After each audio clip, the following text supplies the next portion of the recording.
안녕하십니까. 의견 양극화와 생산적 논쟁 수업 시작하도록 하겠습니다. 이 글은 비판적 읽기 단원에 있는데요. 그러면 비판적 읽기가 무엇인지를 먼저 간략하게 정리를 해보도록 할게요. 비판적 읽기란 무엇이냐? 글의 내용, 글쓴이의 관점, 표현, 방법, 배경이 되는 사회 문화적 이념을 판단하는 것이 되겠습니다. 여기서 중요한 것은 무조건적인 부정이 아니라 판단한다는 거, 요거를 기억해 주시면 좋겠고요. 비판적 읽기에 대한 좀 더 구체적인 내용은 여러분 교과서 65페이지에 더 잘 나와 있으니까요. 한번 읽어보시고 본문을 보시면 더 좋을 것 같습니다.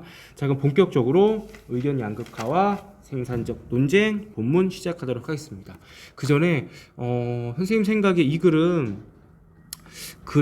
좀 필요 이상으로 문단을 많이 나눴다고 생각을 했어요. 그래서 굳이 문단을 나눠도 되지 않는 부분은 그냥 묶어서 한꺼번에 설명하도록 하겠습니다. 자, 들어가 볼게요. 자, 1문단 논쟁에 대한 우리 사회의 시각이란 글인데요. 이건 뭘까?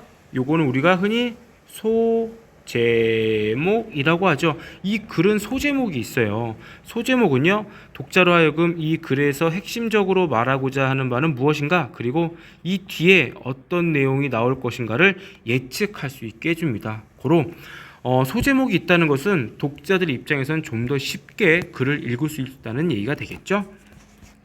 자, 들어가 봅시다. 인간은 무리를 이루어 살아가는 존재이다. 그래서 인간들끼리는 서로 다른 의견을 가지고 부딪힐 수밖에 없어요.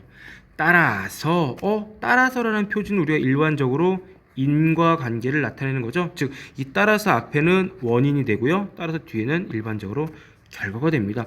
인간들끼리는 서로 모여 살기 때문에 의견이 부딪힐 수밖에 없어. 그래서 갈등을 잘 해결해야 된다라는 거죠. 왜?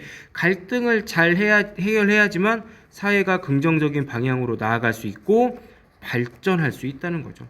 이러한 갈등을 해결하려면 반드시 이 도구가 있어야 돼. 어떤 도구야? 바로 논쟁이라는 도구를 사용해야 된대.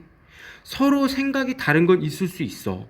하지만 이게 피한다고 능사가 아니라 이거를 잘 해결해야지만 발전할 수 있어. 그런데 서로 다른 의견이 있을 때 이것을 해결할 수 있는 도구가 있는데 그게 바로 뭐다? 논쟁이다 라고 얘기를 하고 있는 거죠. 자, 정리한다면요. 인간은 당연히 생각이 다를 수...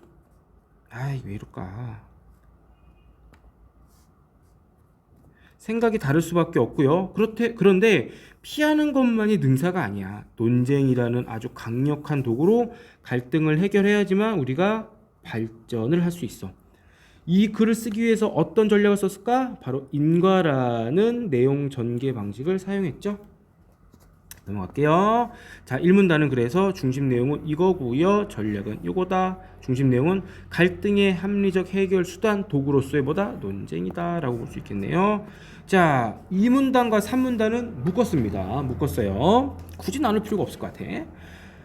자, 그러나 뭐야, 여기서부터 뭔가 앞에와 좀 다른 내용을 얘기할 것 같아.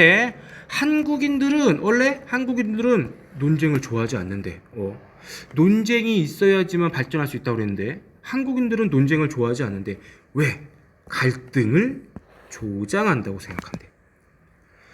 논쟁을 한다는 건 갈등을 조장한다고 생각을 한대. 그래서 이런 좀 문제가 있거나 갈등이 생기면 품고 사귀고 드러내지 않는 것을 미덕이라고 생각을 했대요.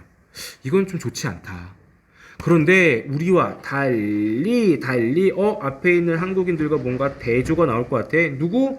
서구인들은 논쟁은 학습의 도구이자 삶의 방식이래. 즉, 서구인들에게 논쟁은 삶에 있어서 아주 중요한 그 무엇이래. 그래서 서구인들에게 논쟁이라는 것이 얼마나 중요하고 생활 속 가깝게 있었느냐를 보여주는 예가 있대. 바로 소크라테스의 삼파법. 즉, 아주 오래전부터 서구 사회는 논쟁을 늘 해왔다. 그리고 서구의 정당들의 격렬한 토론을 보더라도 그들의 논쟁은 굉장히 그들에게 익숙한 그 무엇이다 라고 예를 들어주고 있는 거죠. 즉, 서구인들이 논쟁을 얼마나 생활에 가까이 익숙하게 생각하고 있는지를 첫 번째, 두 번째 예를 통해서 보여주고 있다는 거. 즉, 한국인들은 좋아하지 않아. 서구인들은 논쟁을 좋아해.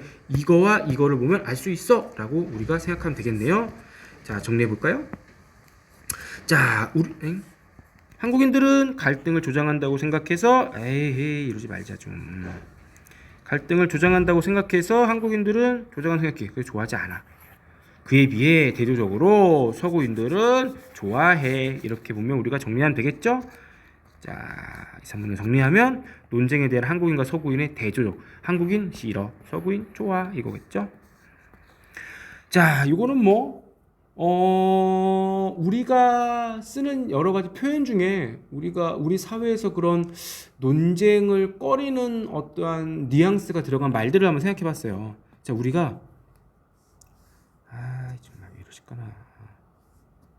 우리가 예스맨이란 말, 좋은 말? 나쁜 말? 어떠한 조직에서 예스맨은 그렇게 나쁘게 생각하지 않아요. 그렇게 나쁘게 생각하지 않습니다. 또한 더 중요한 건 바로 이 말이죠. 더 중요한 것은 좋은 게 좋은 거다. 우리 되게 많이 쓰는 말이에요. 이 말에서 콘 뭐야?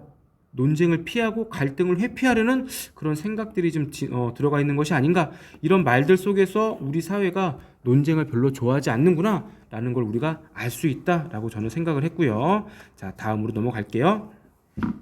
자, 다음부터는 우리가 본격적인 본론에 들어가는데요. 여기서도 4문단과 5문단을 묶어서 보도록 하겠습니다. 자, 역시나 소제목이 나왔네요. 갈등 해소를 위한 만남과 부딪힘. 자, 좋은 논쟁이란 하면서 정의의 방식으로 들어가고 있어요. 좋은 논쟁이란 무엇이냐? 바로 상호 부딪힘이 있어야 한대. 상호 부딪힘. 이 상호 부딪힘이라는 것은 논점이 팽팽하게 부딪혀야 된대. 그래서 어쩔 수 없이 이견이 갈리는 부분, 즉 의견이 갈리는, 즉 이견이라고 그러죠. 의견이 갈리는 부분에서 싸울 수밖에 없어. 누구처럼? 장수들처럼. 근데 이 싸움에선 반드시 뭐가 필요해? 논리가 필요하다는 거야. 좋은 논쟁이란 의견이 갈리는 부분에서 논리적으로 치열하게 싸우는 것이 바로 좋은 논쟁이래. 그래서 논쟁이 생산적일 수 있는 이유는 바로 이 만남과 부딪힘에 있대. 왜? 이 만나고 서로 부딪혀야지만 생각이 얼마나 다른지, 어떻게 다른지를 알 수 있어. 그래서 이 논쟁으로 말미암아 뭐 할 수 있죠? 상호 이해를 할 수 있는 거죠. 생각이 다른 사람들이 서로를 이해하고 좀 더 발전적인 방안을 모색할 수가 있는 거야. 그리고 이 논쟁을 보는 사람들에게도 하나의 교육이 되는 거죠. 그래서 우리 텔레비전 프로그램 중에 토론 프로그램들이 꽤 많아요. 그리고 여러분 그거 보시면 생각보다 재밌습니다. 재밌어요. 그래서 논쟁 용어로서 이 접점이 바로 상호 갈등 해소를 위한 하나의 개념적 장소로 쓰인답니다. 중요한 건 뭐야? 좋은 논쟁이랑 부딪힐 수밖에 없고, 부딪힌다는 건 서로 논리로 싸우는 것인데 이 서로 부딪혀야지만 상호 이해가 가능하다. 요 얘기를 하고 있는 거죠. 그래서 사후문단을 정리한다면 논쟁이 생산적인 것은 서로 만나고 부딪힘에 있다. 그래야 뭐를 한다? 발전한다 라고 얘기를 했죠. 넘어가겠습니다. 자, 정리를 해볼까요? 좋은 논쟁의 의미, 서로 부딪힘이 있어야 된대. 서로 부딪히고 서로 이해할 수 있어야 된다. 그리고 반드시 뭐로 싸워야 돼? 논리로서 싸워야 돼. 전략은 비유적 표현을 썼죠. 싸움터에서 장수들이 겨루듯 우리가 비유적 표현에서도 직유법이라고 보통 얘기를 하죠. 넘어가겠습니다. 자, 다음에도 6, 7문단 두 개를 묶었습니다. 역시나 소제목이 나왔네요. 그렇다면 논쟁을 하지 않는 사람들은 어떠냐? 즉 이러한 접점에서 만나지 않는 사람들, 즉 이 사람들이 누구야? 논쟁을 회피하는 사람들이에요. 이런 사람들은 어떠냐? 다른 사람들의 의견을 듣지 않아. 그래서 자신의 생각이 메아리 치듯 자신에게만 들린대. 즉 다른 사람에게 자신의 의견도 말하지 않고 다른 사람의 의견도 듣지 않는 거죠. 그러면 어떤 일이 발생하느냐? 바로 이런 일이 발생합니다. 즉 나와 생각이 다른 의견을 듣지 않아. 불편해. 싫어. 하지만 나와 생각이 같은 사람들의 생각은 어때요? 이야기는 어때요? 들을 수 있어요. 즉 나와 같은 생각을 갖고 있는 사람들의 의견을 듣다 보면 나의 생각이 점점 더 견고해지겠죠. 그래서 나의 생각만 맞고 다른 사람의 생각들은 다 틀리다는 하나의 편향 쏠림 현상이 생기는 거죠. 여러분 이 사회에서 이런 사람들을 부르는 말이 있어요. 바로 우리가 극단적으로 오른쪽에 치우쳐 있다 해서 극우 또는 극단적으로 왼쪽으로 치우쳐 있다 해서 극좌 앞에 극자를 붙이는 거죠. 극단적으로 치우쳐 있다는 겁니다. 이런 극단적으로 치우쳐 있는 사람들은 어때요? 굉장히 생각이 완고하죠. 부드럽지가 않아. 생각에 탄력이 없죠. 그리고 다른 사람의 생각이나 그런 걸 전혀 듣지 않고 자신의 생각을 전혀 듣지 않아. 그래서 자신의 생각과 다른 사람들을 혐오하고 공격합니다. 대단히 위험한 사람들이죠. 그래서 논쟁을 하지 않는 사회는 이런 사람들만 계속해서 생겨날 수밖에 없다는 거예요. 그런데 현재는 인터넷 시대야. 인터넷 시대에 들어와서 이런 현상이 점점 더 심각해지고 있대. 왜? 어떤 여러 가지 커뮤니티가 생겨나죠.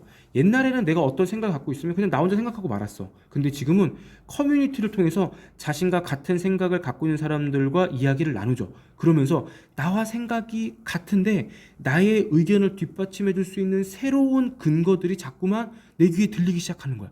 그럼 그런 근거가 신뢰성이 있고 타당한지 맞고 틀리고 그런 게 중요한 게 아니라 그런 근거가 계속해서 쌓이면서 나의 의견은 점점 더 견고해지고 나와 생각이 다른 사람들을 점점 더 혐오하고 공격하게 되는 거죠. 대단히 위험한 사람들입니다. 너무너무 위험한 사람들이죠. 너무너무 위험한 사람들이에요.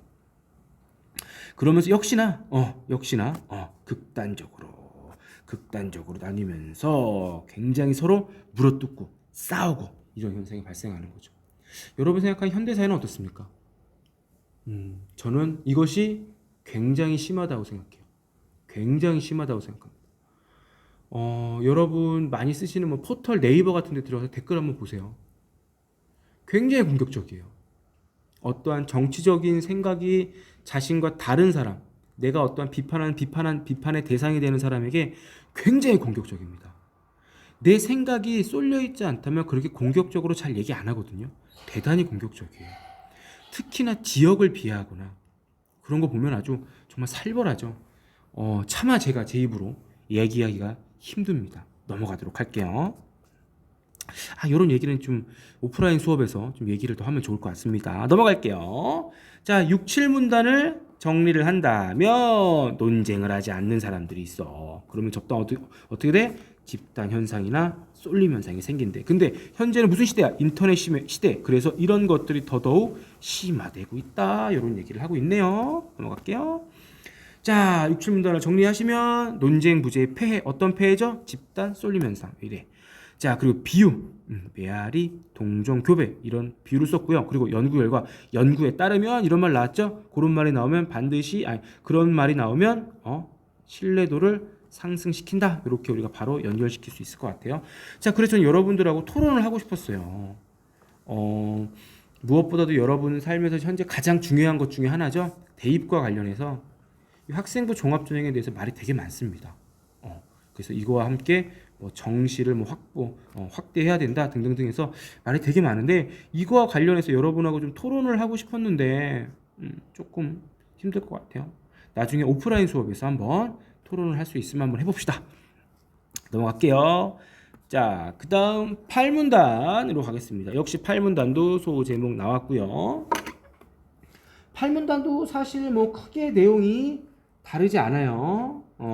우리나라 사회에 대해서 얘기를 하는 것 같아요. 우리 사회는 논쟁하는 모습은 찾아보기 힘들대. 왜? 우리나라 사람들은 안 좋아한다며. 그렇죠? 그래서 토론의 자리가 마련되더라도 조목조목 제대로 논쟁하지 않는데. 그럼 어떻게 논쟁하고 어떻게 토론하냐? 자신의 생각을 나열한대. 여러분 이거 뭘 통해 알 수 있냐면 정치인들 나와서 토론하는 거 보면 알 수 있어요. 정치인들은요 서로를 설득하려고 하지 않아요. 그냥 자신의 생각을 나열할 뿐이죠. 그리고 자신의 생각을 나열하고 플러스 알파 뭐가 나오죠? 바로 네거티브.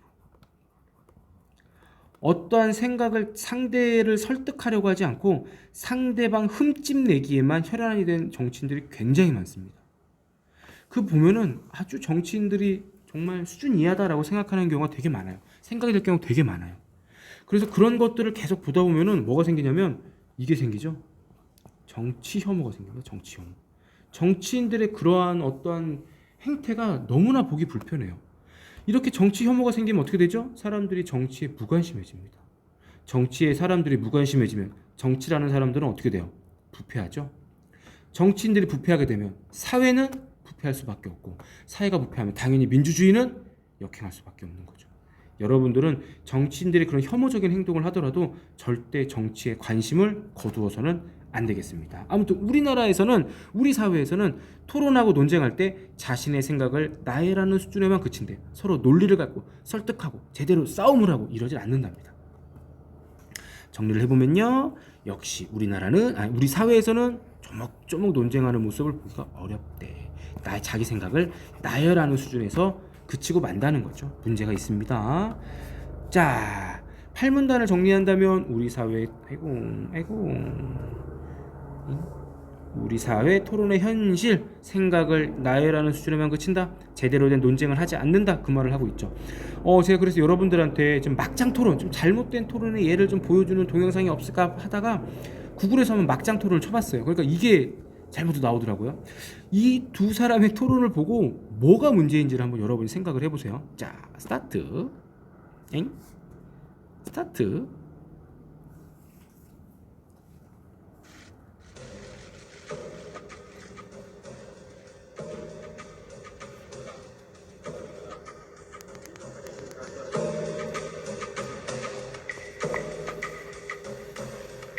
ヘイトスピーチについてお伺いできます？いいや、僕の意見を聞くんじゃなくて、や、あんたが言い出したことだろ。あんたじゃねえだろ。お前でいいのか、じゃあ。大阪でもうそういう発言やめろと言ってんだ。いや、どういう発言なのかって聞いてんだよ。民族とか国籍を一括りにしてな、うん評価をするようなそういう発言やめろと言ってんだ。朝鮮人を批判するってことがいけないってあなた言ってるわけ？お前な。お前って言うなよ。うるせえ、お前。うるさい。お前だよちょっと待って、お前なんだよ、それは。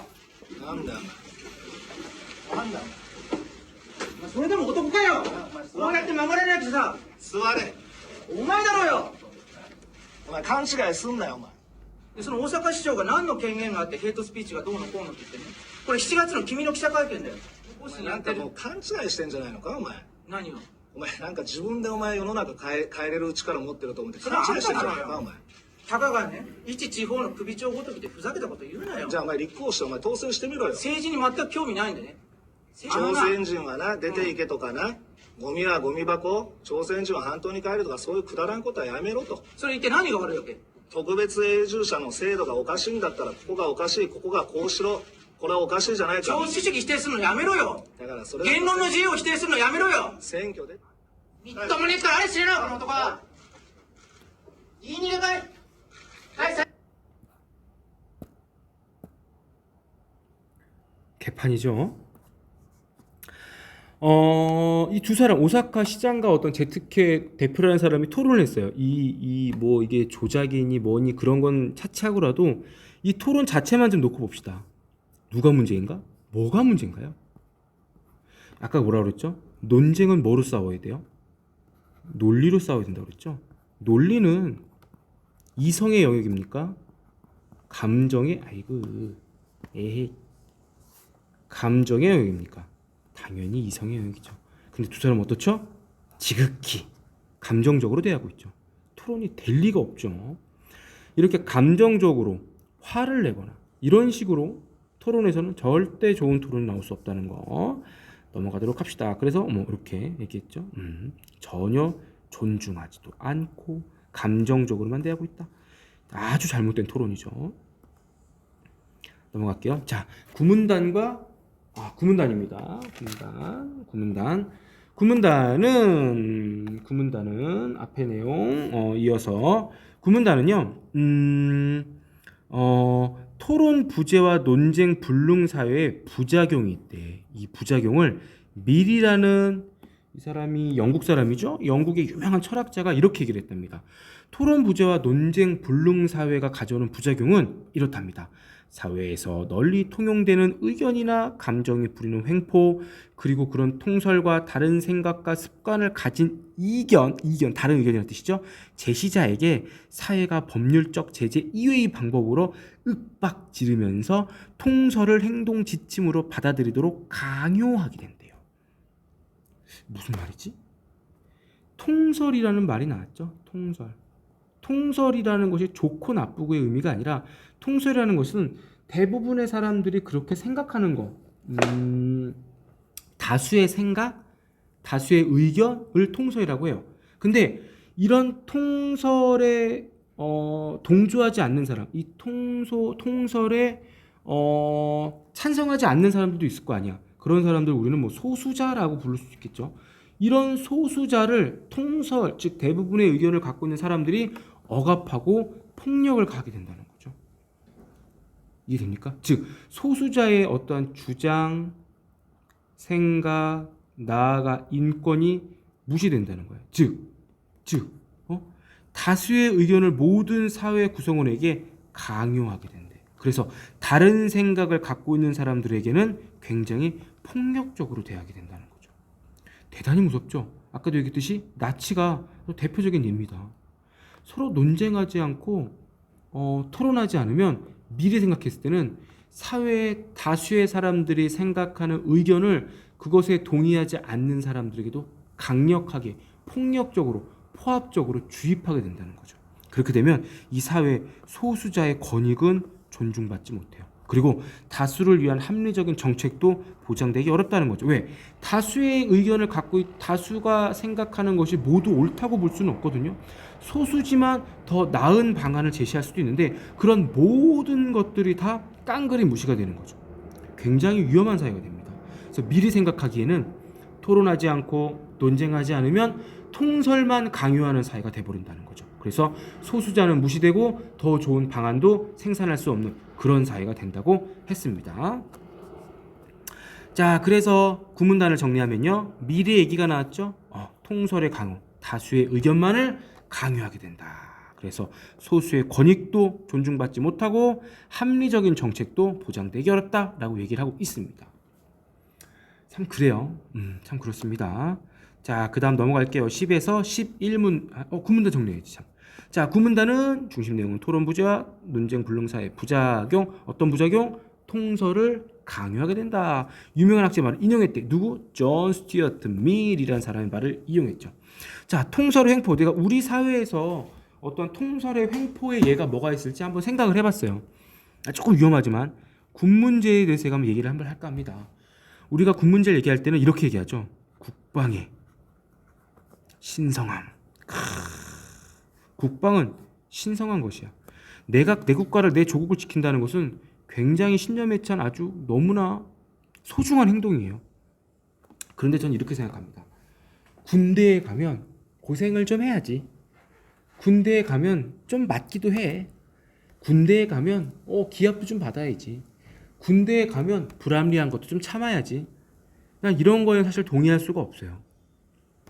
국방의 신성함을, 국방이라는 것을 군대에 가는 사람에게 신성한 것이라고 말할 수 있으려면은 군대에 가는 사람들을 최소한 인간으로서 존중해 줘야 돼요.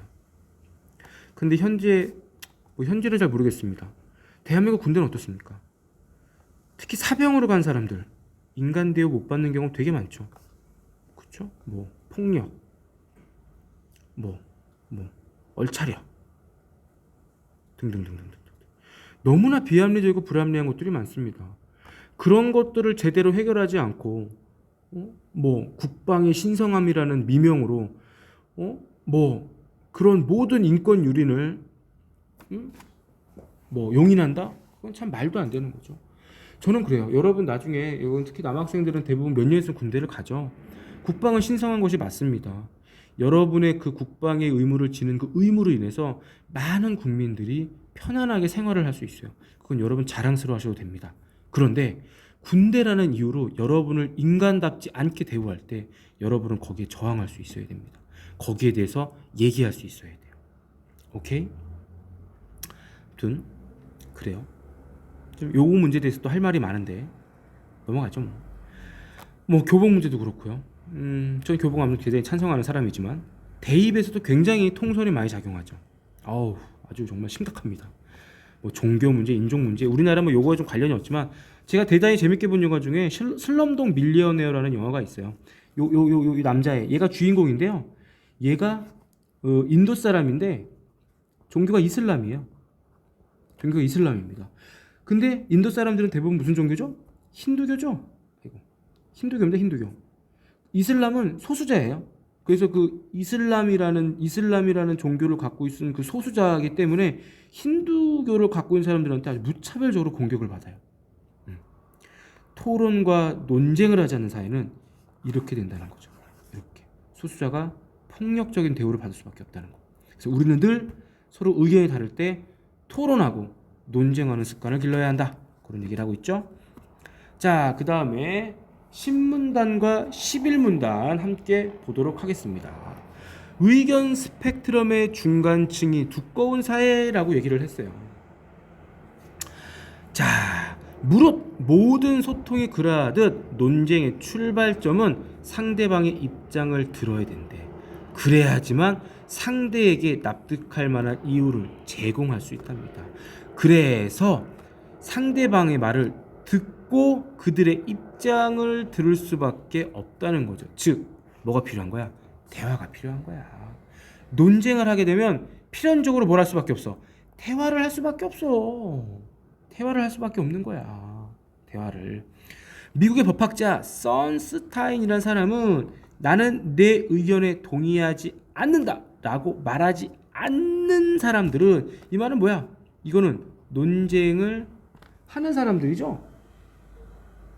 논쟁을 하는 사람들. 근데 이렇게 말하지 않는 사람들 어떤 사람들이야? 논쟁을 하지 않는 사람들이야.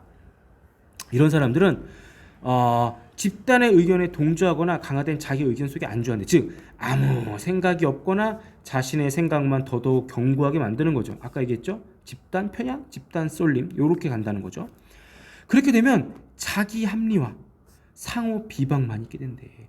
타인과 대화하지 않고, 타인과 토론하지 않고, 논쟁하지 않으면 자기 합리화에 빠져요. 그리고 다른 사람을 비방하기만 한답니다. 아이고, 배터리가 없네. 그런데 논쟁을 하는 사람은 이런 모든 것들을 흔들 수 있대. 그래서 이렇게 논쟁을 하게 되면 뒤에 잘렸네요. 의견 스펙트럼이 지금보다 넓어진답니다. 이게 무슨 말이냐면, 논쟁을 하지 않으면 이 사회에서는 A라는 주장과 Z라는 주장밖에 없어요. 양쪽으로 극단적으로 쏠릴 수밖에 없다는 거죠. 하지만 논쟁을 하고 토론하게 되면 B, C, D 등등등등등등등등등등등등 수많은 의견들이 모두 다 나올 수 있다는 거예요.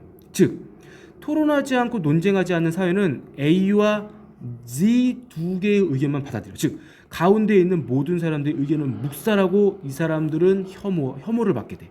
근데 토론하고 논쟁하는 사회는 스펙트럼이 넓어지기 때문에 이 모든 의견도 모두 수용할 수 있다는 거죠. 즉 사회의 다양성을 인정하는 그 사회야말로 우리는 뭐라고 그럽니까? 가장 선진적인 사회라고 그러죠. 우리가 흔히 말하는 민주사회, 우리가 흔히 말하는 이 민주사회가 다른 게 아니에요.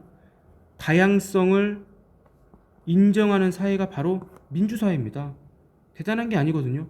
너와 나는 다르고 너와 나 다른 너와 나 모두 존중받아야 한다. 그 생각으로 시작하는 것이 바로 민주주의야. 다른 게 아닙니다. 즉 양쪽으로만 치닫게 되면 뭐야? 민주주의는 무너져 버리는 거죠. 이 민주주의라는 정치 체계를 지키는 이유 중에 하나가 바로 논쟁하고 토론해서 다양한 의견을 이 사회가 수용할 수 있어야 된다. 그런 얘기를 하고 있네요. 이게 무슨 말이냐 지금 이해되시죠? 자, 그래서 신문단과 11문단을 정리한다면 선스타인은 논쟁하지 않는 사람은 자기 합리화와 상호 비방만 한대. 이거 아까 얘기했지만 네이버 어머 들어가 보세요. 그래서 논쟁을 해야지만 다양한 이 의견의 스펙트럼이 다양해진답니다. 다양해진대요. 넘어가겠습니다. 정리해볼까요? 이렇게 되고요. 중심 내용이고 유명한 학자 누구? 선스타인. 학자 발언 용어는 뭐? 신뢰감을 높인다. 마지막입니다. 이거 또 좁아. 자, 마지막은요. 논쟁이 활발한 사회는 아까 말했죠? 의견 스펙트럼이 넓어. 그래서 다양한 의견을 모두 수용하게 된다는 거죠. 그렇죠? 사람들이 의견을 내지 않는 사회는 양극단의 사회만 된답니다. 중간 의견이 반영되지 않는 극단의 결정만 행하게 된대. 그래서 우리한테 한번 돌아보라는 거죠. 야, 우리 사회는 어떤 거 같니? 질문으로 끝을 내는 거죠. 우리에게 어떤 반성, 반추 이런 것들을 한번 해보라는 겁니다. 해보라는 거죠. 끝이 났습니다. 우리 사회는 과연 의견 스펙트럼이 넓은 사회인가? 그렇지 않은 사회인가? 이걸 보라는 거죠. 자, 12문단을 정리하면요. 의견 양극화 쏠림에 두드러지는 곳은 정보가 공유되지 않고 소수자가 침묵하게 된대. 그래서 결과적으로 이게 원인이고요. 결과적으로 양극단의 결정만이 횡행하게 된대. 우리 사회는 과연 어떨까? 우리 사회는 많은 의견과 정보가 스펙트럼이 넓은 사회일까? 아니면 양극단만 있을까라는 거죠. 제 생각에는 양극단으로 굉장히 심하게 치닫고 있는 것 같아요. 정말 살벌합니다. 자, 정리를 해볼까요? 12문단을 정리하면은 활발한 논쟁이 필요하답니다. 인가와 질문으로 전략을 짜고 있다. 자, 글의 구성을 보면요. 이 글은 논설문이죠. 그래서 서론, 본론, 결론이 있고요. 이렇게 세 문단으로 있고 여러분들도 한번 나중에 읽어보시고요. 자, 최종 정리를 하면은 이렇게 볼 수 있겠죠. 논설문이고요. 논쟁은 필요하다. 논쟁이 반드시 필요하다는 얘기를 하고 있고요. 현실을 비판적으로 분석하고 있고요. 대조, 비유, 인과, 예시 등의 전략을 쓰고 있고요. 전문가 견해, 밀도 나오고 선스타인도 나왔죠. 글이 좀 이해가 됐는지 모르겠습니다. 우리가 사실 이 글을 통해서 다양한 토론과 논쟁을 좀 해봐야 되는데 그러지 못하는 것이 너무 아쉽죠. 우리가 나중에 수업 시간에 교실에서 만나서 우리가 토론거리가 있으면 한번 치열하게 한번 토론을 해보도록 합시다. 자, 여러분 수업 들어주셔서 너무 감사드리고요. 좀 길었네요. 안녕.